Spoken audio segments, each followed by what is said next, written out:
अतिशय दुर्दैवी आणि गंभीर घटना आहे। मी स्वतः काल एसपी जालनाशी बोललो।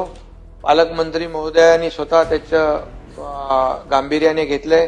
स्वतः पालकमंत्री तिथे जाऊन त्या भेट देणार आहेत आणि मी एसपी बरोबर बोललो आणि ते व्हिडिओ बघितल्यानंतर अंगावर शारे येत आहेत। म्हणजे गरम ह्याच्यातलं भट्टी केली आहे आणि त्याच्यामध्ये सळया टाकून त्याला हे करतायत।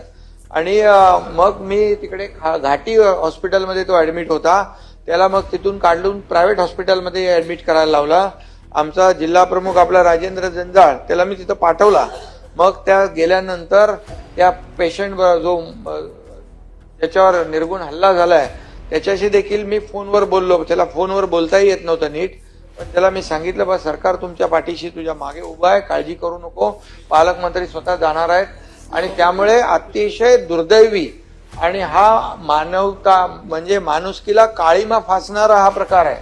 म्हणजे तिथं बघणारे लोक, व्हिडिओ काढणारे लोक आणि एकच दौंड नावाचा कोण माणूस आहे त्याच्यावरच गुन्हा दाखल झाला, एकालाच पकडलाय आणि 307चा गुन्हा दाखल झालेला आहे। एसपीनी सांगितलं, पण मी एसपीला देखील सांगितलं की जेवढे यामध्ये गुन्हेगार आहेत एकही माणूस सुटता कामा नये। ज्यांची ज्यांची जबाबदारी आहे ते या केसमध्ये पूर्णपणे त्यांना अटक झाली पाहिजे।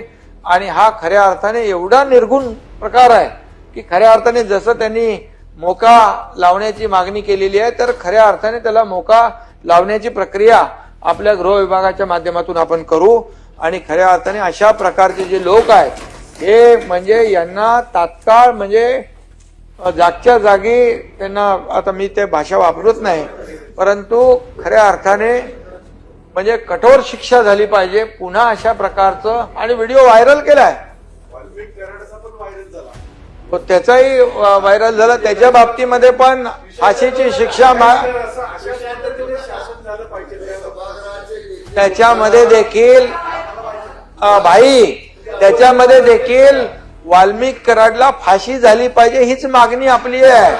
वाल्मिक कराडला फाशी झालीच पाहिजे ही देखील मागणी आपल्या सगळ्यांची आहे। त्यामुळे या प्रकरणामध्ये सभापती महोदय आपण गांभीर्याने घेऊन संबंधित विभागाला देखील आपण तशा प्रकारच्या सूचना द्या। मी देखील गृहमंत्री मुख्यमंत्री महोदयांशी बोलतो आणि याच्यावर अशा प्रकारच्या गुन्हेगाराला कुठेही पाठीशी घालता कामा नये, त्याला पूर्ण कठोर शिक्षा त्याच्यावर झाली पाहिजे आणि मोका देखील लागला पाहिजे। त्या संदर्भातली देखील कारवाई होईल।